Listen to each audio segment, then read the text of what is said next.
After selling more than 250 million copies worldwide, earning more than 15 billion in revenues, what could go possibly wrong with Activision's legendary game franchise, Call of Duty? Is it time to say goodbye to this amazing game series that inspired 2 generations of gamers? Or is it just a transformation phase that it's going through so it can cater to the requirements of the new generations of gamers? Hi guys, Sean the Flamingo here with another amazing video in which I'll be answering one of the most asked questions by fans of first-person shooter games. Is Call of Duty dying? Before we get into the depths of Call of Duty franchise and its future prospects, press that red subscribe button and hit that tiny bell icon to get awesome gaming content frequently. Now, let's get down to business. Call of Duty the franchise, which has inspired hundreds of millions of gamers worldwide and survived despite the rise and fall of many gaming consoles. Is this legendary game franchise about to die? Are we about to see an end of an era? And are we to only remember this game as a cherished memory of the past without any prospects for the future? Well, the answer to this is quite simple, yet fairly complicated. In order to really understand why people are speculating about the demise of the Call of Duty franchise, we'll have to take a sneak peek into the game's history, its present state, and its future prospects.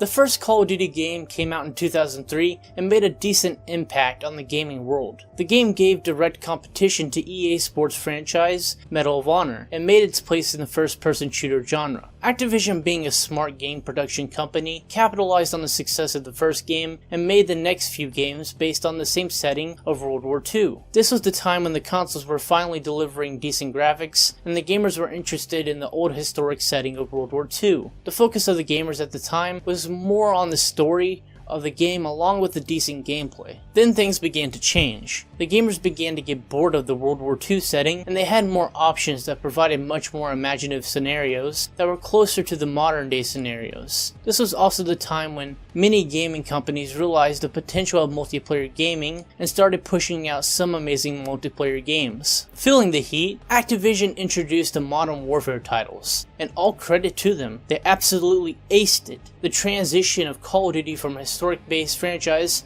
into a more immersive present-day scenario was successfully achieved. The Modern Warfare titles not only helped Call of Duty win back the confidence of the old loyal fanbase, but also helped it make many new fans. However, in between the release of Modern Warfare titles, Activision released other Call of Duty games as well. And in my humble opinion, this was what they got wrong. As with any comic book, novel, movie, or story-based game, one has to be consistent with the story, so that the fans remain attached to the story and continue to follow it. But when you have one game that is based on the past, and then another next year that is based on the future, and then another that is again based on the past, it kind of becomes difficult to keep up. They did not want to let go of the single player mode. On the other hand, many competitors focus solely on multiplayer and thus developing strong cult-like multiplayer communities. Activision continued to release a new Call of Duty game almost every year, and we saw some widely varying scenarios. From the Cold War-like scenario of Call of Duty Black Ops to the futuristic scenarios based on outer space. Call of Duty tried to be the jack of all trades, and ended up being a master of none.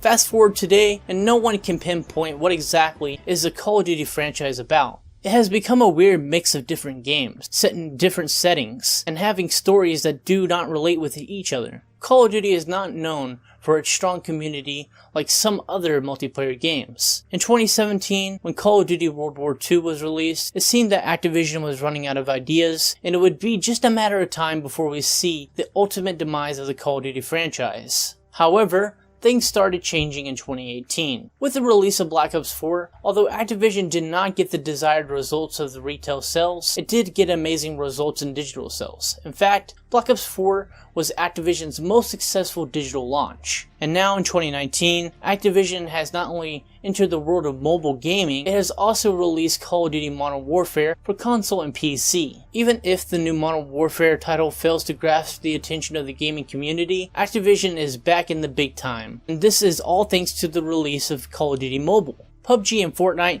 have already proven that mobile gaming is absolutely massive. Industry experts believe that mobile gaming will dominate the gaming industry in the coming years, both in terms of numbers of players and in terms of revenue. Being the most popular first-person shooter game franchise for many years, it just seems like a logical step for Call of Duty to be launched on mobile. Finally, on the 1st of October 2019, Activision did launch Call of Duty Mobile. It seems that despite being a late entrant into the mobile battle royale genre, Call of Duty might just be able to capture a huge market share, and it can even become the market leader. This is because of two major reasons. Firstly, we have to give it to Activision, that they have one of the strongest gaming brands out there, and now it has its fan following among at least 2 generations of gamers. And secondly, with the experience of more than 17 years, they have what it takes to provide cutting-edge gaming experience to the billions of mobile users across the world. Yes, I do know that PUBG and Fortnite have already gathered hundreds of millions of players and made a gazillion dollars, but mobile battle royale is still a new genre,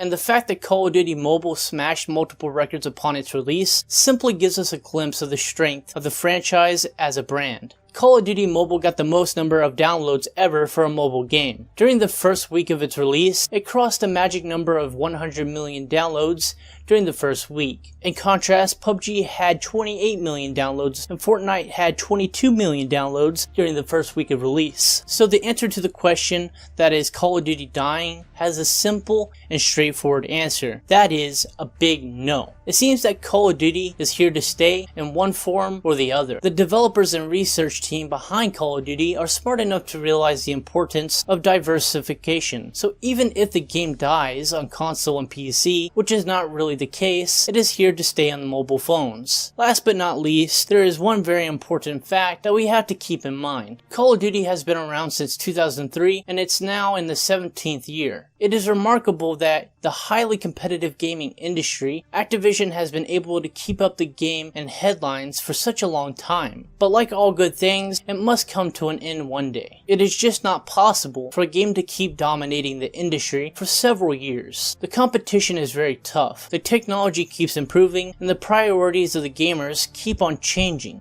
However, for now, the future of Call of Duty looks quite exciting. So what do you think about Call of Duty and its strategy to stay on top of the gaming world? Do you think it's dead in its original form? Or the mobile game and the new releases are continuing the legacy of the game's true spirit? Comment below and let me know your opinion. Finally, do subscribe to my channel and hit that bell icon to watch my videos regularly. This is STF, Sean the Flamingo, signing out.